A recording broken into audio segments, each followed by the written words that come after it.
हे शिष्य, तू सूरज है। हे शिष्य, तू चंद्र है। ये रहस्यमय वचन कभी गुरु अपने शिष्य से कहता था।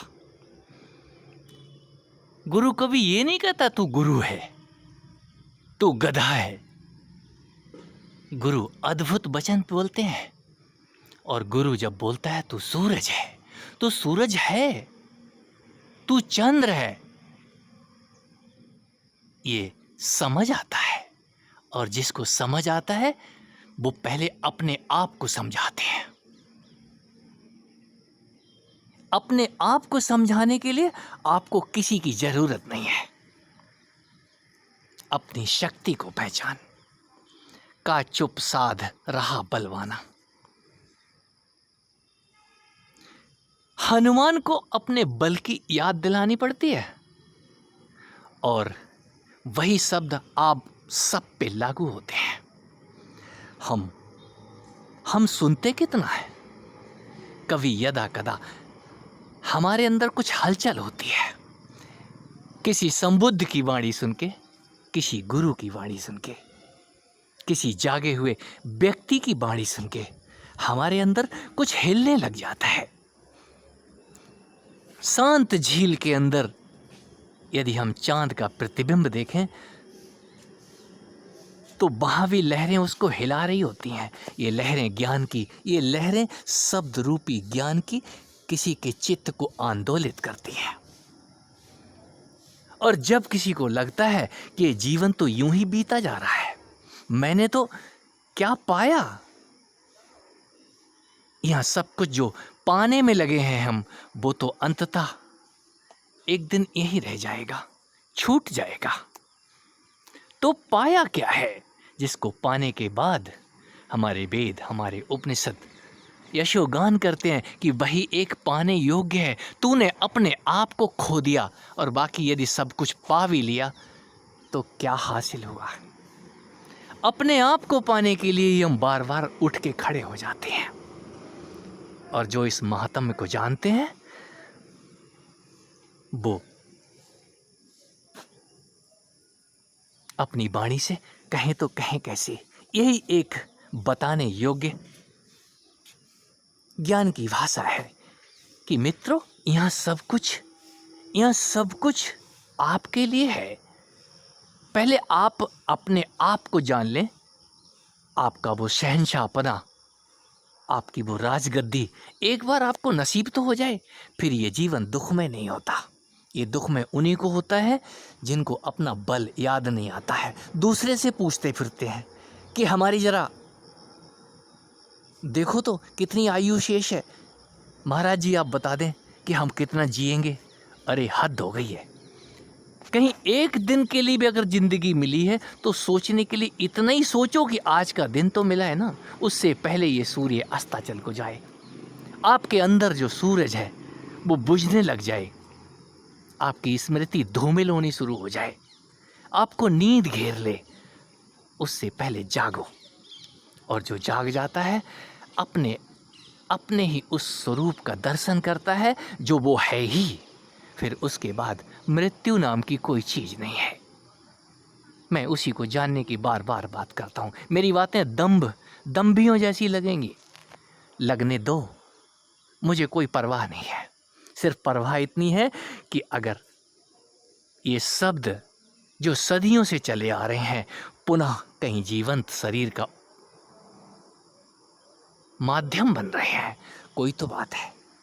और आपको जगाने के लिए दूसरा सिर्फ मदद ही कर सकता है, आपको जगा नहीं सकता। जागना आप नहीं है।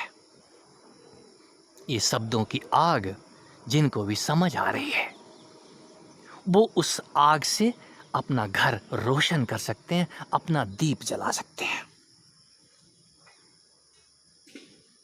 मेरे जैसे घर ही बदलते रहते हैं, जगह बदलते रहते हैं और तन बदलते रहते हैं।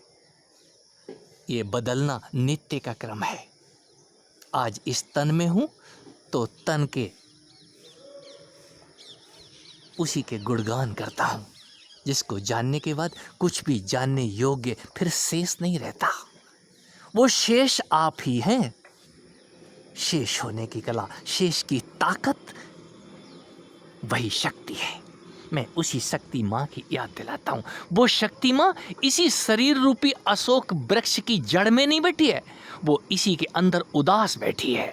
वो इसलिए बैठी है कि कोई हनुमान आएगा, कोई पवन पुत्र आएगा, मेरी परिक्रमा करेगा, और आप सदा ही उसकी परिक्रमा कर रहे हैं। इस तन की आप पहले उस हनुमान सरीखे अपने उस तन को याद करें, उस बल को याद करें। आप पहले हनुमान तो हो जाए, आप पहले पवन हो जाएं। जब आप पवन हो जाएंगे तो आप जब अंदर जाएंगे तो वहां माँ आपको रुकने नहीं देगी, तुरंत बाहर भगा देगी।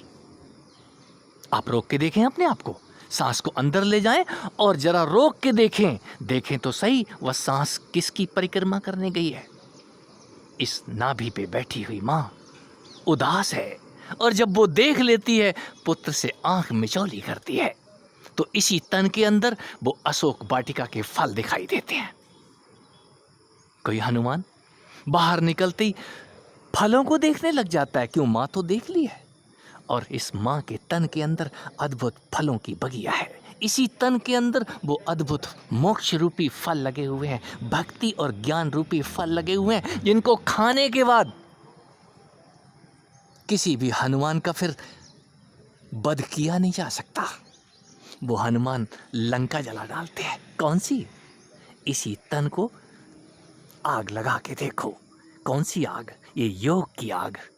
योग की आग इस तन को बार देती है, जला देती है। ये शीश जो सोने का है, ये लंका सोने की ही है।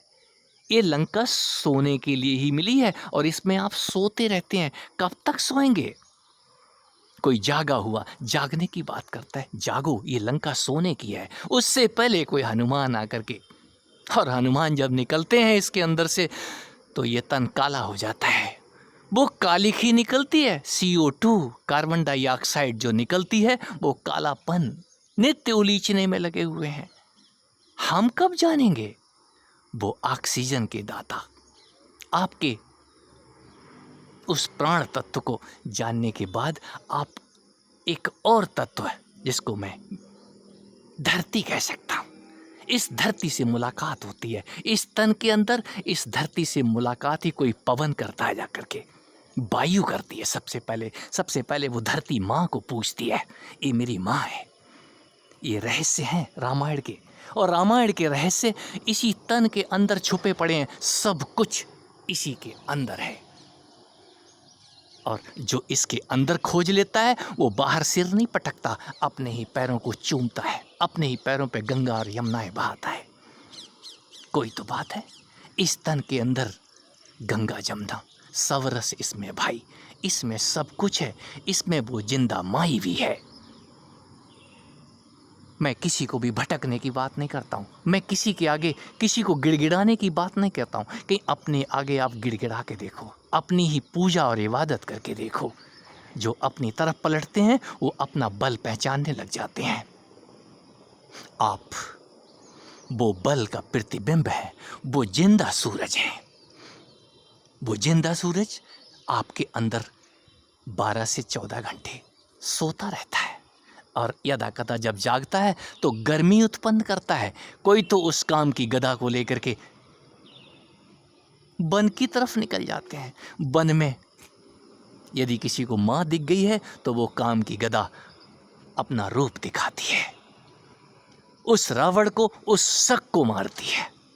ये शक, आपके अंदर जो शक उठते हैं, पता नहीं सी संतों ने कभी जो कुछ भी कहा है, क्या ये सत्य भी है? सत्य है। सत्य प्रमाणित होने के बाद ही कोई संत उसके ऊपर प्रमाण की मोहर लगाता है। सारे ग्रंथ सत्य हैं, और संतों का कहा हुआ सत्य है, हमारे महापुरुषों का कहा हुआ सत्य है। ये सत्य तब है जब आप जान जाते हैं। उस सूर्य को जानने के बाद आपको किसी को जानने की ज़रूरत नहीं है, और वो आप हैं ही। आप ही वो ज्ञान का सूरज है। आपने अपने आप को ही जानना है, और ये जानना आपको ही है।